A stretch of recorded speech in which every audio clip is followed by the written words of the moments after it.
Encore une fois, bonjour mes bien-aimés dans le Seigneur, que Dieu nous bénisse pour notre moment de partage biblique. Nous avons tous compris que la vie chrétienne, c'est vraiment la connaissance. Quand on n'a pas la connaissance, on n'est nulle part. Quand on n'a pas la connaissance, si on ne fait pas attention, on va devenir un instrument du diable. On va devenir contre Dieu sans le savoir. Tout simplement parce qu'on n'a pas la connaissance. C'est pourquoi la Bible dit, mon peuple périt faute de connaissance. Dieu lui-même est conscient que son peuple qui n'a pas la connaissance, c'est vraiment un peuple qui va périr parce que le diable viendra le tromper, le diable viendra arracher ce que Dieu a déposé dans son cœur.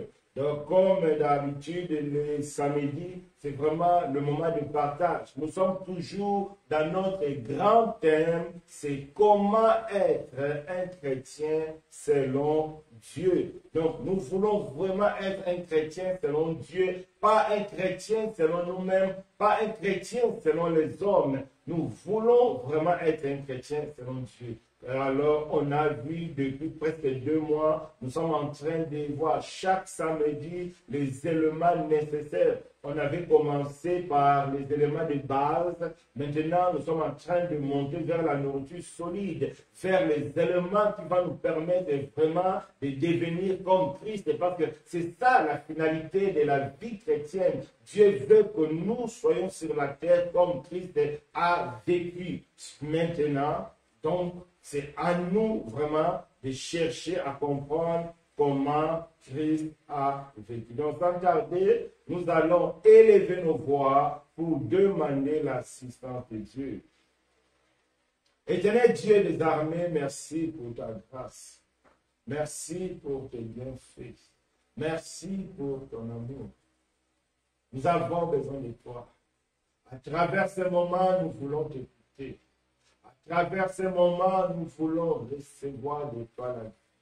À travers ces moments, nous voulons recevoir de toi tout ce qui nous est nécessaire. Oh Dieu, pour devenir des chrétiens adultes. Oh Dieu, pour être des chrétiens selon toi. Enlève toute la pensée humaine. Enlève tout ce que l'homme a préparé. Mais dépose en nous la vie. Mets en nous la vie. Cette vie, nous avons besoin de toi. Sois béni, Seigneur. Merci pour ta présence, merci pour ce partage, merci de nous guider au nom puissant de Jésus-Christ. Amen. Donc, notre partage d'aujourd'hui aura comme thème « Jésus donne sa vie pour ses brebis ». C'est important. Brebis, c'est le chrétien. Quiconque est brebis du Seigneur, ça dit, c'est le chrétien d'aujourd'hui. Alors, Jésus donne sa vie pour nous. C'est important. Un chrétien qui veut aller loin avec Dieu doit savoir, doit comprendre que la vie qu'il a en lui, ce n'est pas n'importe quelle vie. La vie qu'il a en lui, ce n'est pas la vie d'un homme, mais c'est la vie de Dieu en nous.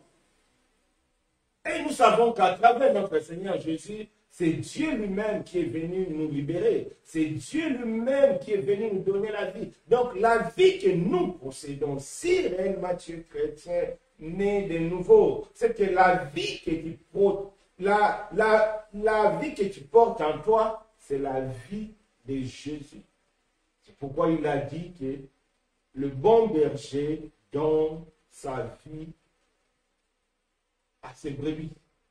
Donc c'est important, mes bien-aimés, de comprendre ces choses. Nous n'avons pas n'importe quelle vie, mais nous avons la vie de Jésus. Donc Jésus vit en nous.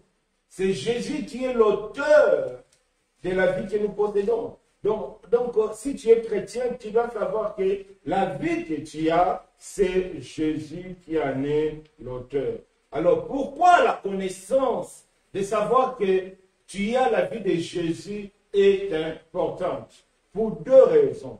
La première raison, cela va nous rassurer. Cela nous rassure que si je suis chrétien, c'est parce que Jésus m'a donné sa vie. C'est parce que Jésus est mort et ressuscité par sa résurrection. Il m'a donné la vie. Vous avez la vie, vous qui croyez au Fils de Dieu. C'est un message d'assurance. C'est un message de fortification que tu as la vie. Parce que Jésus donne sa vie. Deuxième élément, cela va nous aider, va nous pousser à s'attacher à Jésus. Pourquoi nous avons besoin de s'attacher à Jésus? Car comme c'est lui qui est l'auteur de la vie, c'est lui-même qui nous aidera à marcher sur cette terre avec cette vie. C'est lui-même qui veillera à protéger sa vie en nous.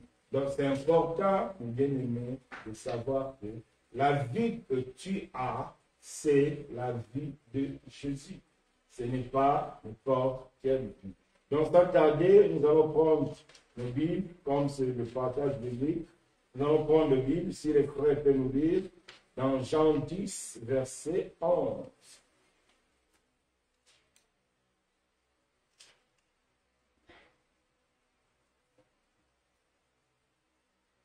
Jean 10, le verset 11. J'ai bien notre Seigneur Jésus-Christ. Je suis le bon berger. Le bon berger donne sa vie pour ses brebis. Donc, Jésus nous dit, il est le bon berger. Le samedi passé, Dieu nous a parlé que les brebis du Seigneur connaissent la voix, écoutent la voix du Seigneur, parce qu'ils sont ses brebis. Mais aujourd'hui, le même Seigneur nous dit qu'il donne encore sa vie à nous. C'est-à-dire, comme il est le bon berger, si un loup, si un lion vient attaquer ses brebis, il va combattre. Il est prêt à laisser sa vie pour ses brebis. Donc, personne ne peut toucher à ses brebis sans avoir d'abord touché à notre maître. Comme notre maître est plus puissant, comme personne ne peut le vaincre, donc c'est une assurance. Et c'est lui qui a la vie de Jésus, il sera toujours vainqueur sur cette terre. Pourquoi? Parce que le propriétaire de la vie est vainqueur. Parce que l'auteur de la vie est vainqueur. Nous avons besoin de nous maintenir dans cette vie. Parce que nous avons besoin de se maintenir dans cette vie, c'est Jésus seul qui a la capacité de nous aider à se maintenir. C'est Jésus seul qui a la capacité de nous aider à entretenir cette vie. C'est Jésus seul qui a la capacité de nous aider à jouir de cette vie sur la terre.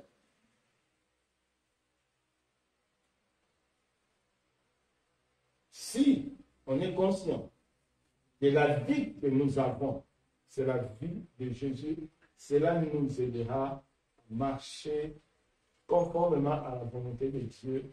Cela nous aidera à être des chrétiens selon le modèle de Dieu, ou bien à être des chrétiens selon Dieu. Parce que la vie de Jésus va nous pousser à s'attacher à lui. La vie de Jésus va nous pousser à adopter Jésus comme le modèle. C'est important. On peut se poser cette question. Pourquoi aujourd'hui, tant de chrétiens ont une vie médiocre? En regardant autour de nous, en regardant ce qui se passe de gauche à droite, nous remarquons qu'il y a beaucoup de dégâts. Pourquoi beaucoup de chrétiens ont une vie médiocre, c'est-à-dire une vie de péché, une vie loin de Dieu, une vie qui n'est pas agréable à Dieu? Pourquoi? Parce que pour beaucoup de personnes qui se disent chrétiens, Jésus est seulement leur Seigneur et leur Sauveur parce qu'il leur a donné la vie. Il s'arrête là. Le reste, il fait tout ce qu'il veut. Non. Jésus n'est pas seulement notre Seigneur et Sauveur, mais Jésus nous a donné sa vie. La vie que tu as, l'espérance de l'éternité que tu as, c'est la vie de Jésus qui est en toi. C'est important de se rappeler de cela. Parce que si tu prends seulement Jésus comme celui qui t'a sauvé, tu as la vie éternelle, c'est tout. C'est-à-dire, pour toi, ce n'est qu'après la mort que je vais jouir des bienfaits de Jésus. Tu te trompes. C'est là l'ignorance. Parce que Satan viendra sur cette terre te déranger. Satan viendra sur cette terre te compliquer la vie. Donc nous devons savoir que nous avons besoin de Jésus, cette vie, dans cette vie. Pourquoi? Parce que c'est lui qui est l'auteur de la vie. C'est sa vie, nous avons besoin de lui. C'est sa vie, il n'y a que lui qui peut nous aider à bien vivre. C'est sa vie, il n'y a que lui qui peut nous aider à accomplir la volonté de Dieu. Il n'y a que Jésus. Donc, pour un chrétien qui veut aller loin avec Dieu, il doit comprendre que la vie, c'est Jésus qui est en lui. Parce que c'est Jésus qui est en lui, seul Jésus qui est capable de lui donner la force nécessaire de vivre conformément à sa parole. Aujourd'hui, beaucoup de personnes se plaignent, oui, nous voulons bien marcher dans la sanctification, mais tu vois, les temps sont durs, tu vois, il n'y a pas de travail, si on ne ment pas, si on ne fait pas ceci, on aura du mal à vivre. Oui, ce sont des réalités humaines. Mais pourquoi ces réalités nous rattrapent? Mais pourquoi ces réalités deviennent un obstacle? Parce que nous n'imaginons pas que la vie que nous avons appartient à Jésus. Parce que si tu imagines, si tu comprends que la vie que tu as, c'est la vie de Jésus, tu vas t'attacher à lui. Parce que c'est sa vie, c'est lui seul qui rendra tout possible dans ta vie. C'est lui seul qui a la capacité de te donner tout ce que tu as besoin pour vivre. Parce que la Bible nous dit, nous sommes la lumière et le sel de la terre. Comment un homme mortel, comment un homme qui a vécu dans le péché, dans le monde, du coup peut devenir la lumière, du coup peut devenir modèle? Humainement parlant, c'est impossible. Mais comment cela devient possible? Parce que nous recevons la vie de Jésus en nous. Donc c'est la vie de Jésus en nous qui nous permettra de briller dans ce monde de perdu. Un véritable chrétien qui laisse Jésus travailler dans sa vie a la capacité, a le moyen de briller, d'être la lumière du monde, d'être le sel de la terre. Pourquoi? Parce qu'il a pris conscience que c'est Jésus qui vit en lui. Parce que c'est Jésus qui vit en lui, il s'attache à ce Jésus et c'est Jésus lui donne la force et c'est Jésus lui donne tout ce qu'il en a besoin. Et par là, il sera la lumière, il sera le sel de la terre, il sera un modèle. Donc nous comprenons aujourd'hui que si on n'arrive pas à être lumière, si on n'arrive pas à être modèle, parce que nous ne comprenons pas vraiment que la vie que nous possédons appartient à Jésus. C'est lui qui est l'auteur de cette vie. Parce que c'est lui qui est l'auteur, on va se référer à lui. C'est comme dans le domaine informatique ou technique. Pour mieux utiliser un appareil ou bien une machine, il faut se référer aux instructions du Créateur. Parce que si tu ne te réfères pas aux instructions du Créateur, tu ne pourras pas jouer, tu ne pourras pas optimiser l'utilisation de cette machine parce qu'il y aura des détails qui vont t'échapper. C'est pareil avec la vie chrétienne. La vie de Jésus qui est à nous nécessite toujours que nous soyons attachés à Jésus.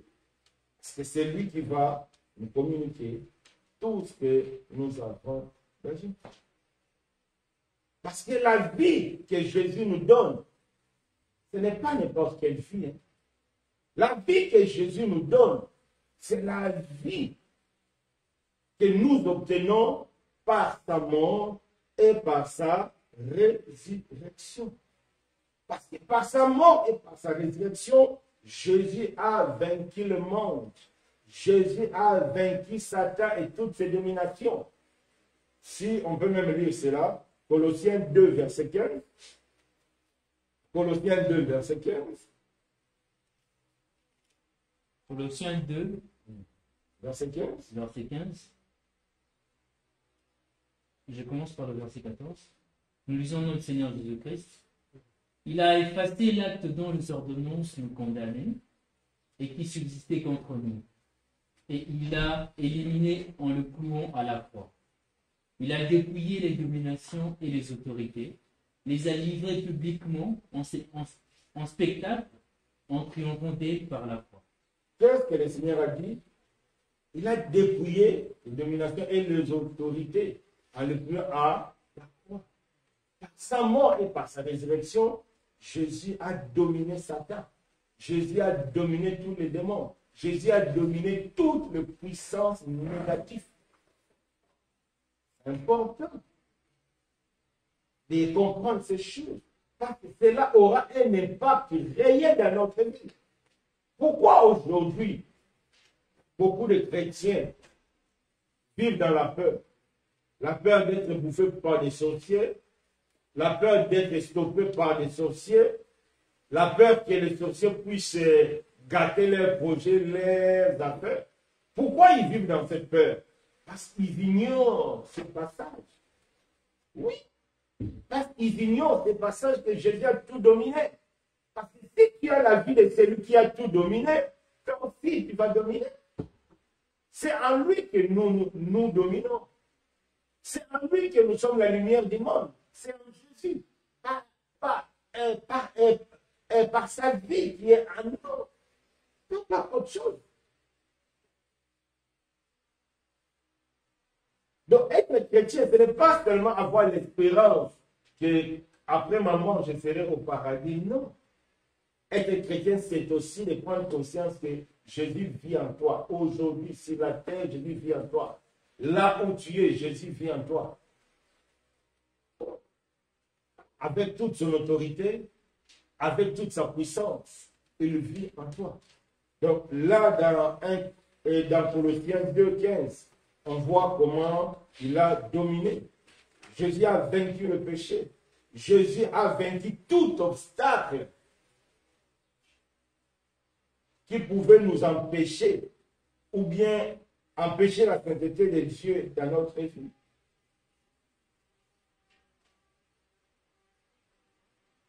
Jésus a expérimenté toute la puissance et toute la souffrance humaine. Il a été rejeté par les siens. Il a été trahi par la personne qui partageait le quotidien avec lui. À cause de l'évangile, quand on voit dans Jean 6, il a été rejeté plutôt. La multitude l'a quitté. Il dit que non, toi, ta vérité là, ça nous dérange. On ne peut pas manger ta chair. La multitude l'a quitté.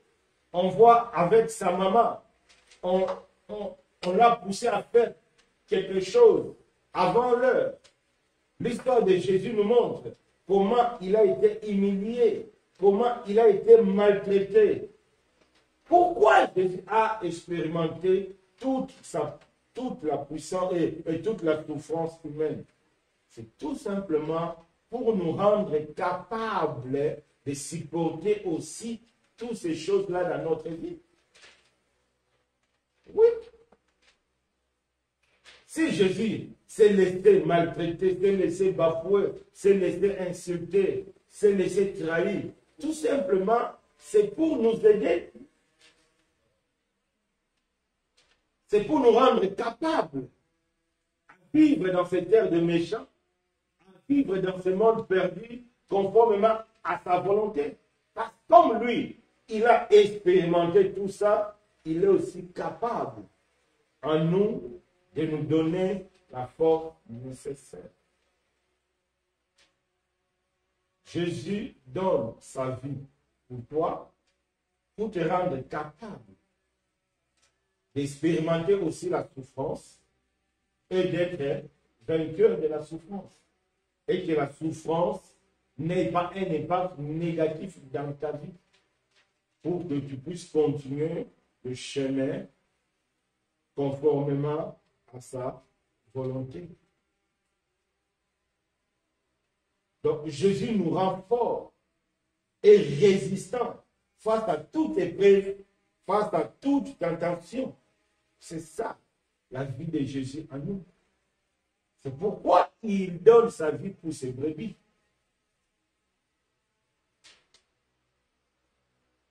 Pour qu'il réside dans ses brebis, pour qu'il rende ses brebis capables de vivre, capables de souffrir, capables de supporter. Parce que, étant des hommes, des fois nous avons l'impression, comme Dieu nous a abandonnés, des fois nous avons l'impression, comme dans notre vie, il y a des éléments incontrôlés, comme dans notre vie, il y a des situations incontrôlées que Dieu ne contrôle pas. Des fois, on pleure, on se demande, est-ce que Dieu vraiment me voit? Mais bien aimé, notre vie est sous contrôle de Dieu. Quels que soient les événements, quelle que soit la situation, notre vie est sous contrôle. Parce qu'il vit en nous. Il n'est pas loin de nous. Il vit en nous. Notre vie est sous contrôle. C'est comme dans le désert avec les enfants d'Israël. Dieu n'avait pas abandonné les enfants d'Israël. La Bible dit qu'il était devant, jour et nuit, sous forme de nuées, colonnes de feu ou bien sous forme de colonnes de nuées, pour guider les enfants d'Israël jour et nuit. Il était encadré par Dieu. C'est pareil avec nous. Jour et nuit, Jésus vit en nous. Sa vie est en nous. Sa vie est en toi. Quelles que soient les situations difficiles que tu traverses, il est là. Pourquoi il a expérimenté toute la souffrance humaine? Mais c'est pour te rendre capable aussi de supporter. Parce qu'il est là. Il est là. Mais on peut se demander, mais pourquoi Dieu nous laisse des fois traverser des moments difficiles, des moments terribles? Non.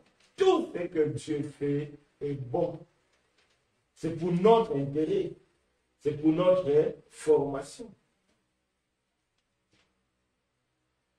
Mais les gens peuvent dire, ah, pourquoi, quel est l'intérêt que je trouve quand je manque l'argent?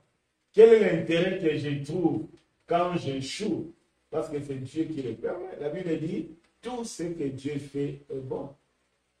En regardant la Bible, en lisant l'histoire de Paul, Paul, lui qui avait les dons de guérison, les dons même de ressusciter les morts, mais quand lui-même était tombé malade, Dieu n'a pas voulu le guérir. Dieu a dit, ma grâce te suffit. Et Dieu maintenant lui explique, Dieu ne voulait pas qu'il entre dans l'orgueil. On pouvait bien s'étonner comment Paul peut entrer dans l'orgueil. Parce que si aujourd'hui nous connaissons Jésus, en partie c'est grâce à Paul que Dieu a utilisé. Tout le monde voit Paul, un certain modèle, un homme humble, lui qui a dit, il a crucifié sa chair et ses convoitises. Mais Dieu savait la faiblesse de Paul. C'est pourquoi Dieu n'a pas permis. C'est que nous, les humains, on pouvait appeler un bienfait, la guérison. Mais Dieu n'a pas permis. Tout simplement, c'était pour conserver la vie de Jésus en Paul. Tout simplement, c'était pour conserver les acquis spirituels de Paul. Donc, toi et moi, aujourd'hui, si on peut passer dans des moments difficiles, nous devons savoir que notre vie est sous contrôle. Et Dieu seul sait pourquoi. Jésus a expérimenté tout pour nous rendre capables, nous aussi, à notre tour, de supporter pour vivre la gloire de Dieu. Prenons nos Bibles, on peut lire Hébreux 9, non, 2 verset 18. Hébreux 2 verset 18.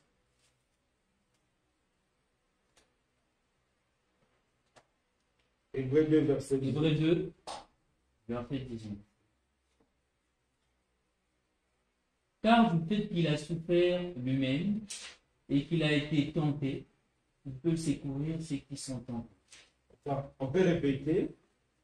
Si chacun de nous peut lire, oui. Car du fait qu'il a souffert lui-même et qu'il a été tenté, il peut secourir ceux qui sont tentés. Nous comprenons que si Jésus s'est laissé faire, ce n'était pas au hasard. C'était pour nous. C'était pour nous secourir. Parce qu'il savait qu'un jour, on sera rejeté. Un jour, on aura des échecs.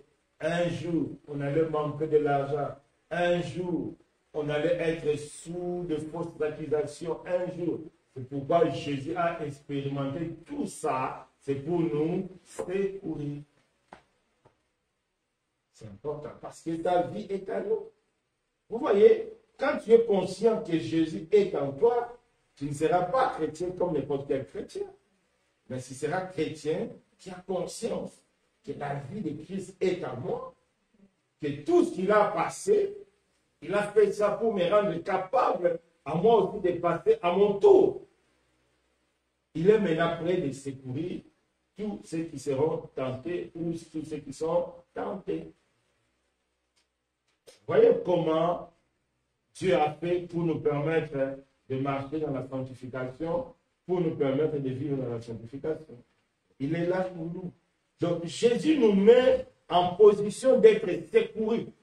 Donc quand tu t'attaches à Jésus, donc, tu te mets toujours, c'est-à-dire, dans cette position-là d'être secouru. C'est pourquoi la Bible dit aucune tentation ne peut nous dépasser. Non. Parce que Jésus a tout expérimenté. Il a vaincu. Il a gagné. Et toi et moi, aujourd'hui, on a aussi la capacité d'expérimenter et de gagner. Nous comprenons que quand nous sommes dans la défaite, c'est que nous ne faisons pas appel à Jésus. Nous oublions vite que sa vie est à nous. C'est pourquoi nous tombons dans le péché. C'est pourquoi nous tombons dans la défaite. On peut encore lire Matthieu 14, verset 31. Matthieu 14, verset 31.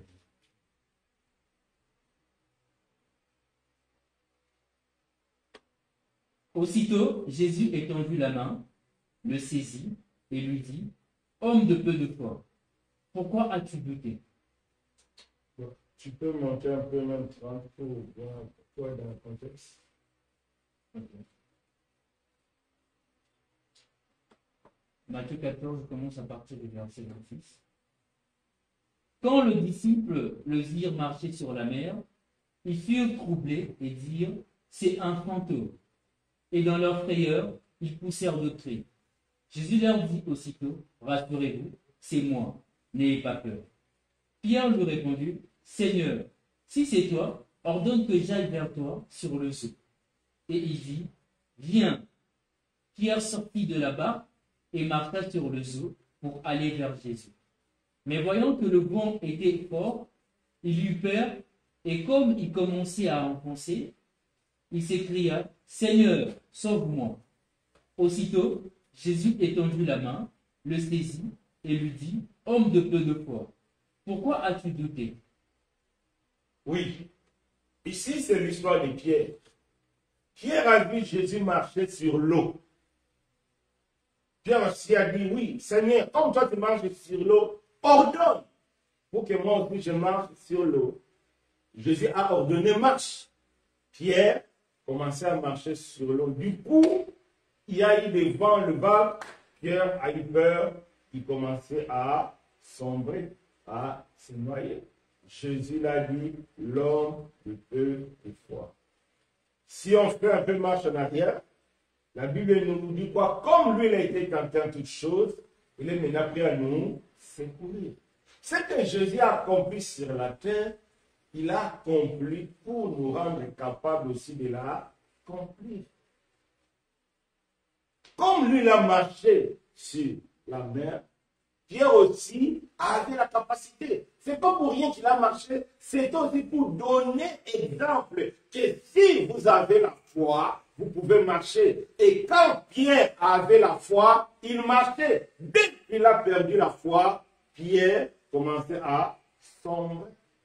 Donc, nous comprenons que Jésus, tout ce qu'il a accompli sur la terre, la domination qu'il a sur l'ennemi, sur le monde, sur toutes choses, si on a la foi en nous, si on se repose sur lui, on a la capacité de reproduire la même domination.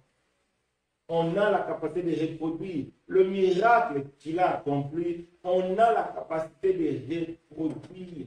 Lui-même, il a dit, voici les miracles qui accompagneront ceux qui ont crié à mon nom. Pourquoi aujourd'hui nous n'expérimentons pas le miracle? Et maintenant, il y a des théories. Certaines personnes disent que non, le Dieu aujourd'hui ne fait plus le miracle comme avant. Est-ce que cela est vrai? Non. La Bible nous dit Dieu ne change pas. Mais pourquoi il ne se manifeste pas? Nous avons compris que nous ne suivons pas Jésus à la lettre. Nous ne marchons pas selon les traces du Seigneur. C'est comme Pierre.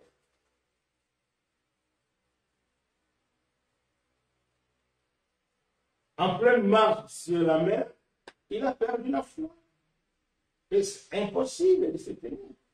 Jésus a tout expérimenté pour nous rendre capables. Pourquoi? Parce que sa vie est à nous. C'est important, mes bien-aimés, de réaliser la vie de Jésus à nous. Nous rend capables de faire beaucoup de choses. Nous rend capables de supporter ce que l'on ne peut pas supporter. Parce que lui l'a supporté, il nous donne la capacité aussi de supporter. Parce que lui l'a vécu, il nous donne la capacité. Quand il a dit, vous allez faire même plus de grandes choses que moi. Pourquoi? Parce que lui, il nous a donné l'exemple. Il est le premier-né. Pourquoi le dit que Jésus est le premier-né? C'est-à-dire, Jésus est le modèle. Beaucoup voient en Jésus seulement Seigneur et Sauveur, ne voient pas en Jésus comme modèle. Ça, c'est une erreur. Jésus est notre modèle. Donc, sa façon de vivre doit nous inspirer parce qu'il est notre modèle. De la même manière qu'il a été agréable à Dieu, nous aussi, nous pouvons le devenir si nous suivons Jésus à la lettre, à la trace. C'est important. Vous voyez que c'est important de prendre conscience que la vie de Jésus est à nous. Jésus, dans sa vie, il a tout en nous. Jésus, dans sa vie, il vient avec sa gloire. Il vient avec sa croix, dans sa mort et sa résurrection. Il vient avec tout. Donc, c'est important. Ne soyons plus des chrétiens qui passent notre temps à pleurer, non. Nous devons tourner, fixer nos regards sur Jésus. C'est lui qui crée la foi et c'est lui qui consomme la foi. Pourquoi il crée la foi? C'est pour nous donner le moyen de vivre comme lui. Pourquoi il consomme la foi? Parce qu'il rend ça possible dans notre vie. Qui a marché? Pourquoi il n'est pas parti plus loin? Parce qu'à un moment donné, il a abandonné. Le vague, les vents, c'est des situations difficiles que nous traversons. C'est des moments difficiles que nous traversons. Et quand nous fixons nos regards vers le moment, vers les situations, vers ce que nous n'avons pas, cela nous créera des soucis. Mais nous devons fixer nos regards vers Jésus. Il est capable de nous secourir. Lui, il a expérimenté tout ça pour nous aider. Donc tout ce qu'il a fait, c'est tout simplement pour nous aider. Amis bien-aimés, vous avez compris, non? Tout ce que Jésus a fait, c'est pour nous aider. De nous rendre capables maintenant de vivre. Tu vois, c'est vraiment une bonne nouvelle. Prenons le Bible. Luc 14. Non, Luc 4, verset 16. Luc 4, à partir du verset 16. Luc 4. verset 16. Verset 16 à 21. 16 à 22. Il s'est rendu à Nazareth, où il avait été élevé, et selon sa coutume, il entra dans la synagogue le jour du sabbat. Il s'éleva pour faire la lecture, et on lui remit le livre du prophète Ésaïe. L'ayant déroulé, il trouva l'endroit où il est écrit « L'Esprit du Seigneur est sur moi, parce qu'il m'a oint pour annoncer une bonne nouvelle aux pauvres. Il m'a envoyé pour guérir ceux qui ont le cœur brisé, pour proclamer aux captifs la délivrance et aux aveugles le recouvrement de la vue, pour renvoyer libres les opprimés, pour publier une année de grâce du Seigneur. » Ensuite, il roula le livre, le remit au serviteur et s'assit. Tous ceux qui se trouvaient dans la synagogue avaient le regard fixé sur lui. Alors il commença à leur dire, « Aujourd'hui, cette parole de l'Écriture que vous venez d'entendre est accomplie. » Aujourd'hui, cette parole de l'Écriture que vous venez d'entendre est accomplie. Jésus est venu pour annoncer la bonne nouvelle aux pauvres. La bonne nouvelle, c'est quoi? La bonne nouvelle, c'est la solution. Pauvre, c'est celui qui manque quelque chose. Quand tu manques quelque chose, il n'y a pas d'autre solution que de recouvrir cette chose-là. C'est ça. Quand tu as besoin d'argent et qu'on vient te donner de l'eau, tu vas dire que oui, c'est bien de me donner de l'eau, mais ma situation, c'est l'argent que j'ai besoin. Quand tu as besoin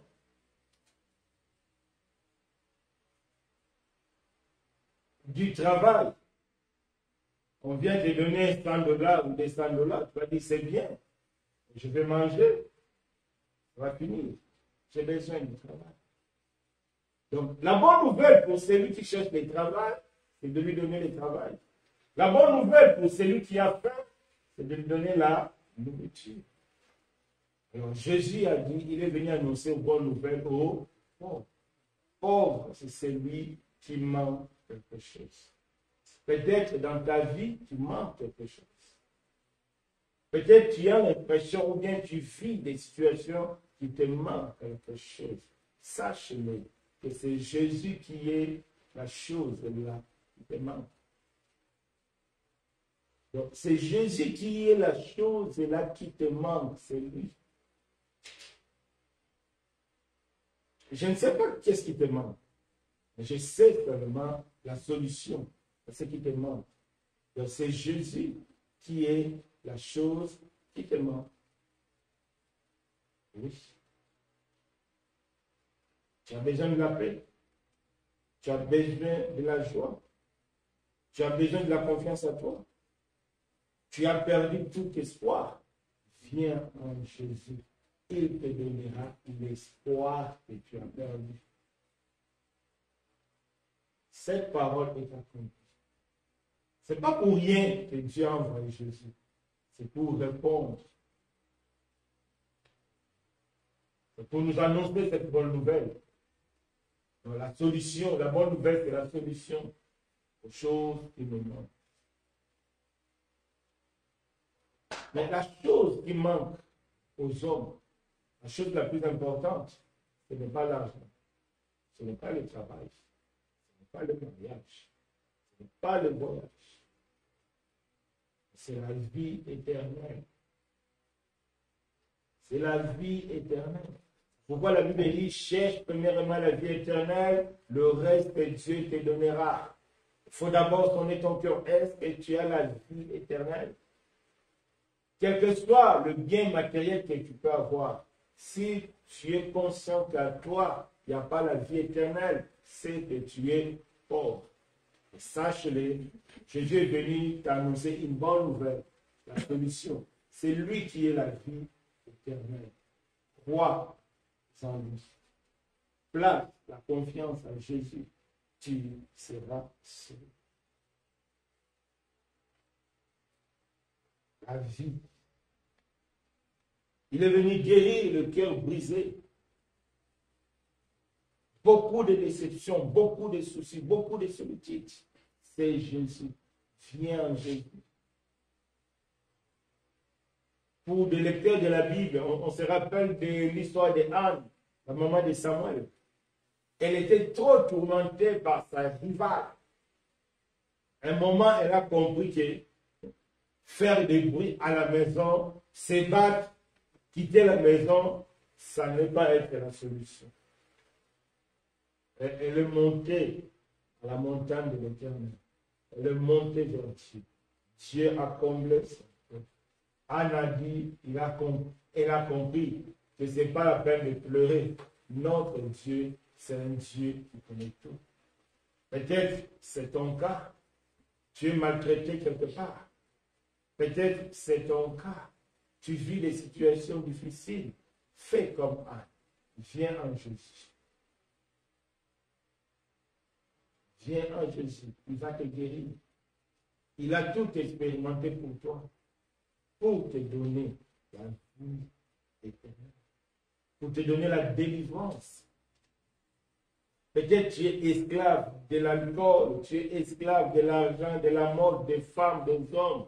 Peut-être que tu es esclave de mauvaises habitudes, de mauvaises paroles. Peut-être que tu es esclave de mauvaises choses à voir.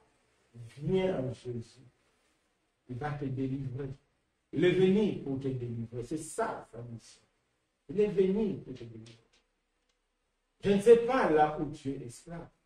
Toi seul, tu connais ta vie. Toi seul, sonde ton cœur. Regarde là où tu es esclave. Ce n'est pas pour rien qu'il donne sa vie pour ses brebis. Il donne sa vie pour les brebis, pour les délivrer. Jésus est capable de te délivrer, de te donner la vie et aux aveugles le recouvrement. Peut-être que tu es aveugle. Tu fais des choses, tu ne comprends pas. Tu fais des choses, après tu regrettes. Tu prends des décisions qui tournent toujours mal. Parce que tu ne vois pas. Viens en Jésus. Viens. Viens.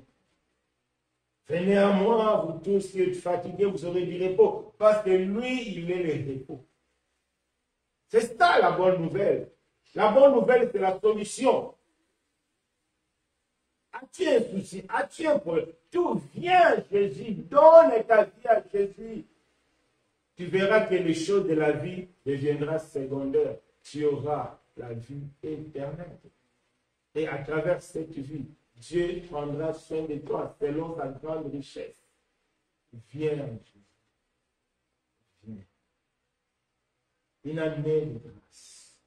Une année de faveur. Dieu ne tient pas tes erreurs.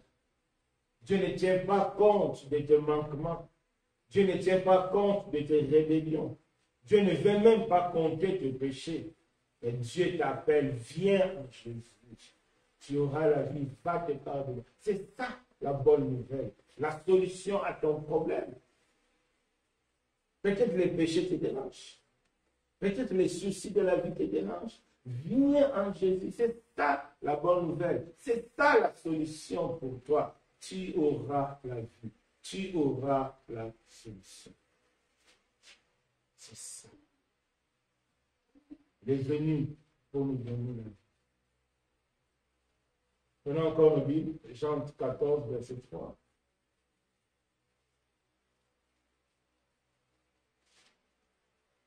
Jean 14, verset 3.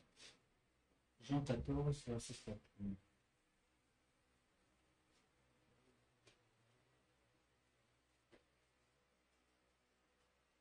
Je commence du verset 1 jusqu'au verset 3. Que votre cœur ne se trouble point. Croyez en Dieu et croyez en moi. Il y a plusieurs demeures dans la maison de mon Père. Si cela n'était pas, je vous l'aurais dit. Je vais vous préparer une place. Et lorsque je m'en serai allé, et que je vous aurai préparé une place, je reviendrai et je vous prendrai avec moi, afin que là où je suis, vous y soyez aussi. Ne soyons pas. Si Jésus nous a donné sa vie, à la croix, il a dit tout est accompli. Tout. Tout ce que tu as besoin. Pour le vrai chrétien, le plus grand besoin, c'est de rester avec Jésus éternellement. C'est là que nous serons dans la joie. Sur cette terre, il n'y a pas de joie. Il y a des miettes de joie. Sur cette terre, il n'y a pas la paix. Il y a les miettes de paix. Sur cette terre, il n'y a pas la tranquillité. Il y a des miettes de paix. C'est en Jésus, au ciel. C'est là où l'homme va voir, va comprendre pourquoi Dieu l'a créé. Si Dieu t'a créé, c'est pour qu'un jour tu sois avec lui éternellement. Si Dieu t'a créé, c'est pour qu'un jour tu sois dans la joie éternelle. Si Dieu t'a créé, c'est pour qu'un jour tu sois dans la paix éternelle.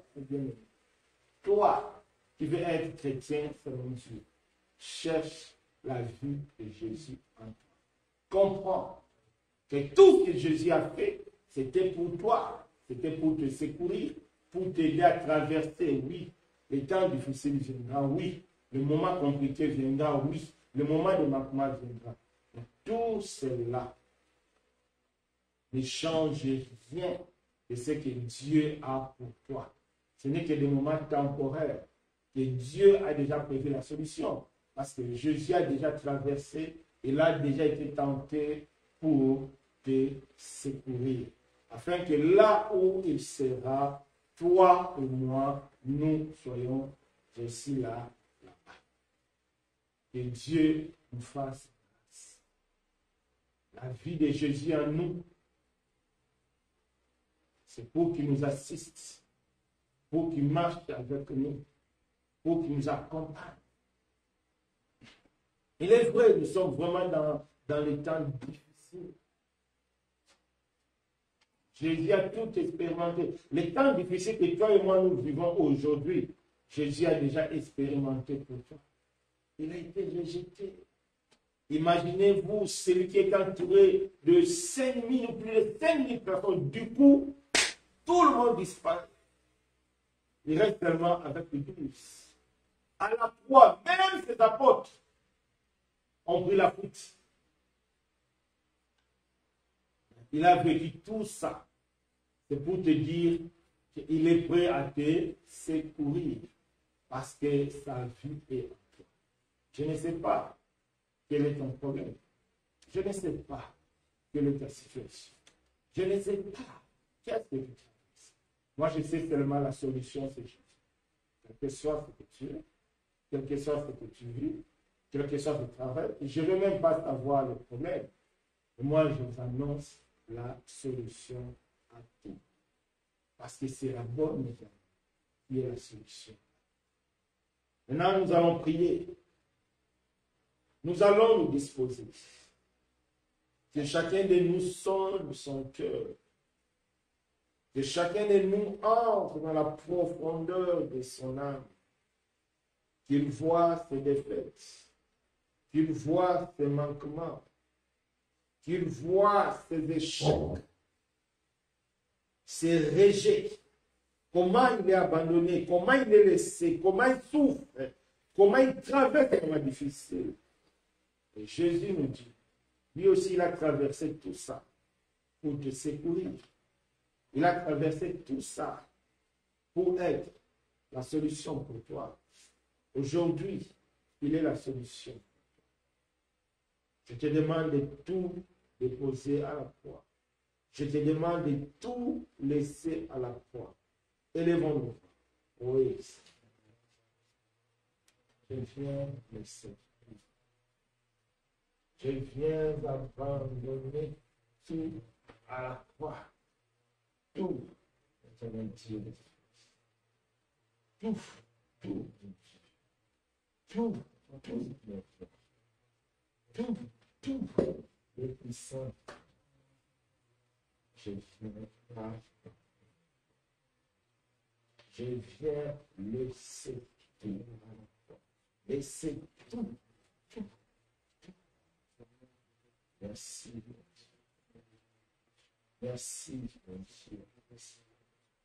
Merci, mon Dieu.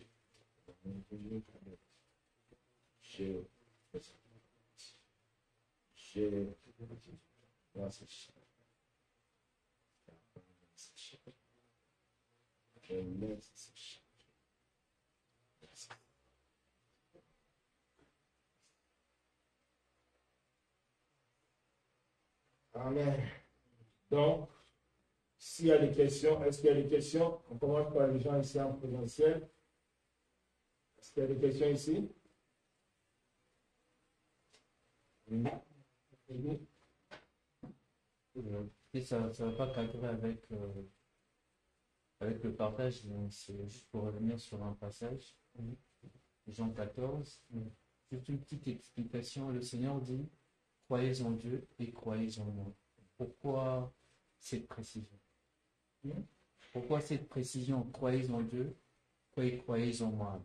Du moment qu'il dit, c'est lui qui m'a vu a vu le Père. Pourquoi il précise ou il scinde? Croyez en Dieu, croyez en moi. Croyez que Dieu a une solution pour toi.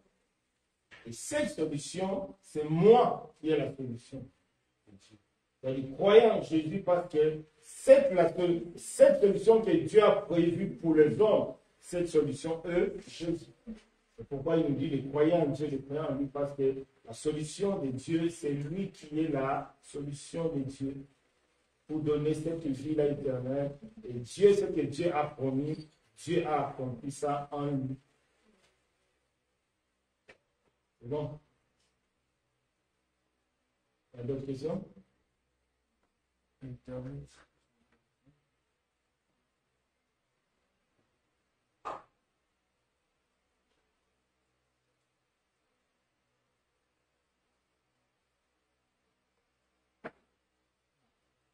D'accord. Bon, en tout cas, que Dieu nous bénisse. On se verra demain à midi pour notre culte. Bon après-midi à tous.